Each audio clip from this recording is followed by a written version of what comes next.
안녕하세요. 자쟁이 진재형입니다. 오늘은 차를 마실 때 주의할 점 그 세 번째 시간으로 곰팡이 독소에 대해서 알아보도록 하겠습니다. 자, 참고로 지난 시간에는 두 가지에 대해서 알아봤는데요. 첫 번째는 카페인이고요. 두 번째로는 잔류농약입니다. 자, 어떤 경우에 곰팡이 독소에 대해서 주의를 해야 될까요? 그리고 그 곰팡이 독소란 게 뭘까요? 우리가 보이차를 또는 뭐 보이차 외에도 다른 차들도 마찬가지죠. 장기적으로 보관하는 차들이라면은 보관 환경이 좋지 못한다면은 곰팡이가 피게 됩니다. 이 곰팡이가 피는 조건은 습도가 일정 부분 이상이 돼야 되고요. 왜냐하면 차라는 거는 우리가 제조할 때 수분 함량 한 10% 내외, 뭐 또 더 낮게도 하기도 하고요. 또 10%보다 약간 높기도 하긴 하지만은 그런 정도의 수분 조건이라면은 곰팡이가 자랄 수 있는 환경은 되지 않습니다. 정확하게 표현한다면요, 수분 함량이 중요한 게 아니라 수분 활성도라고 그러는데요, 워터 액티비티라고 하죠. 그 부분이 중요한데, 만약에 수분 활성도가 높지 않다면은 그 곰팡이는 자라지 않습니다. 수분 활성도 얘기할 때 조금 더 자세하게 설명드린다면은, 우리가 수분 자체는 두 가지로 나눌 수 있습니다. 자유수와 또 결합수로 나눌 수 있는데요. 자유수라는 것은 말 그대로 미생물들이 자유롭게 쓸 수 있는 그런 물들이고요. 또 반응에도 자유롭게 쓰이는 그런 물들이고요. 결합수라는 것은 뭐냐면은 이 물이 있긴 있지만은 그런 물들이 화합물과 이렇게 결합이 되어 있다. 그렇게 생각하시면 됩니다. 그래서 물은 물이지만은 미생물이 또는 어떤 화학 반응에 쓰일 수 있는 물이 아니다. 그래서 사실은 결합수 자체는 크게 미생물의 생장하고 크게 문제가 없는 거죠. 수분 함량은 높지만은 수분 활성도가 낮은 뭐 그런 부분들은 뭐 꿀 같은 게 또 대표적인 예가 되겠네요. 꿀은 뭐 이렇게 줄줄 흐르잖아요. 그렇지만 꿀에 뭐 곰팡이 피거나 그런 경우가 거의 발생이 되지 않죠. 그런 이유가 수분은 높지만 수분 활성도가 낮기 때문에 그런데요. 뭐 어쨌든 차에는 뭐 수분 함량이 높다면은 뭐 곰팡이가 필 수 있고요. 그래서 뭐 수분 활성도로 얘기한다면 한 0.64 이상이면은 뭐 곰팡이가 필 수 있다 이렇게 얘기하는 거죠. 근데 일반적으로 아까 얘기했던 수분 함량이 낮은 그런 단계에서는 뭐 수분 활성도가 0.5 이하로 낮습니다. 그래서 대체적으로는 곰팡이가 발생되지 않죠. 하지만 우리가 의도적으로 또는 의도하지 않게 수분 함량이 높은 경우, 뭐 또 바꿔 얘기하면 수분 활성도가 높아진 경우에는 곰팡이가 발생될 수 있는데요.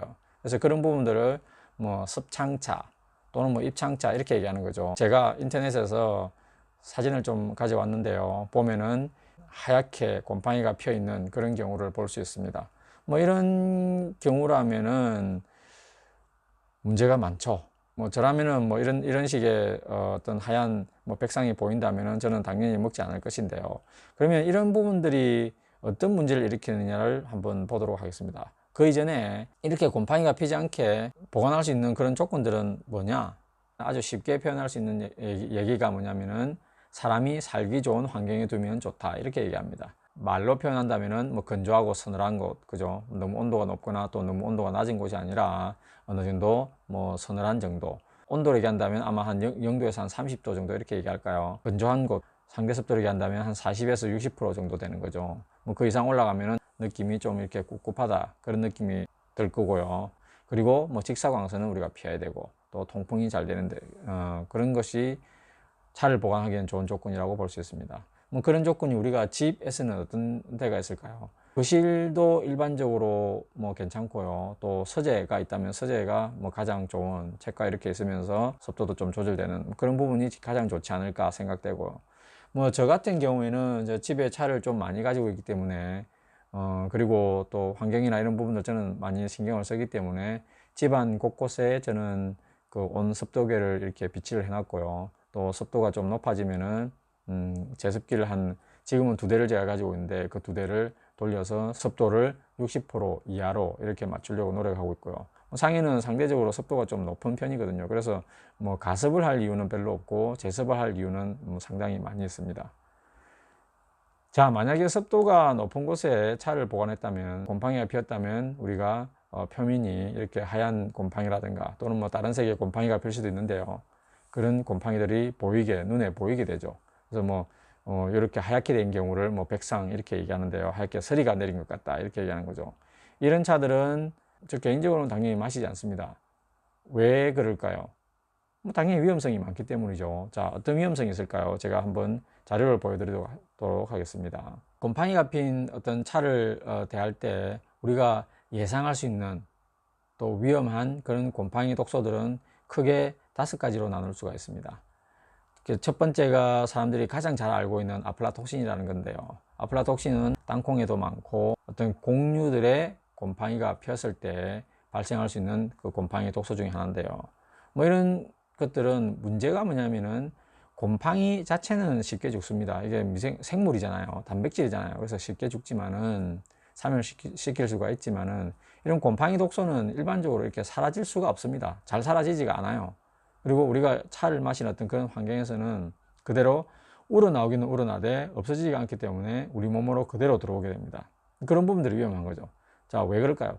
아플라톡신 같은 경우에는 건조 상태에서 매우 안정하고 237도 이상으로 가열이 돼야지만이 분해가 됩니다. 차를 마셔봐야 기껏해봐야 100도잖아요. 100도에서는 뭐 우러나오지만은 전혀 없어지지는 않습니다. 그래서 우리 몸으로 다 들어오게 되는 거죠. 뭐 그게 들어온다면은 뭐 간 손상도 될 수 있고 또 간암도 유발될 수 있고요. 또 양이 좀 더 많다면은 당연히 사람이 죽을 수도 있습니다. 그 외에도 오크라톡신 이것 같은 경우에도 보시면은 250도 이상으로 가열해야 된다고 되어 있죠. 후모니신 이것도 150도 이상, 또 T2 독소 이것도 정상적인 식품 가공 과정으로는 분해되지 않은 온도가 명시되어 있지 않지만은 100도 이상이라는 얘기죠. 또 디옥시니 발레놀 이 같은 경우에도 180도 그죠. 뭐 이런 부분들이 발견될 수 있는 그런 곰팡이 독소들이고요. 곰팡이 독소 관련해서 슬픈 기사가 하나 떴는데요.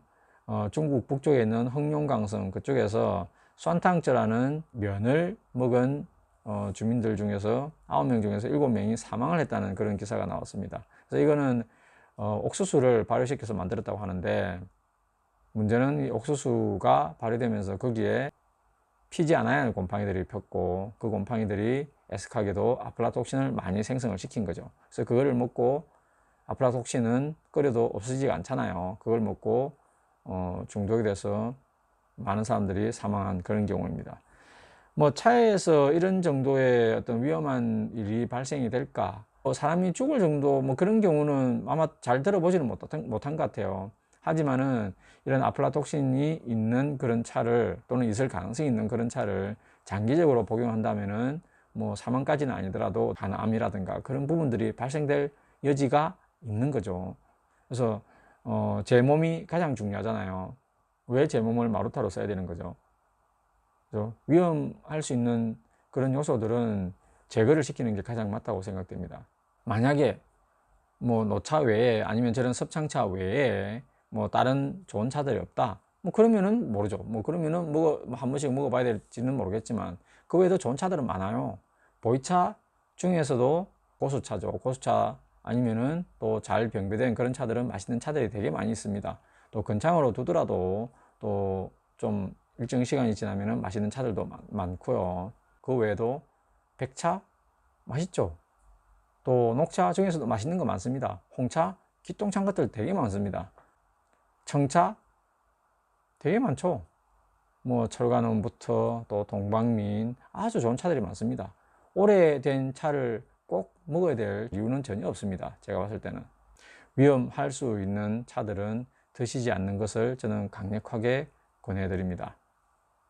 한국에서는 오래된 차들에 대해서 상당히 많은 관심들을 가지고 있고 아마 제가 봤을 때는 중국이나 다른 나라보다도 훨씬 더 그런 노차에 대한 어떤 선호도가 더 큰 것 같습니다. 그거는 개인의 기호니까 제가 뭐라 말씀드릴 수는 없지만은 그런 위험성은 존재한다. 그런 부분들은 충분히 잘 아시고 판단을 하시기를 부탁을 드리겠습니다.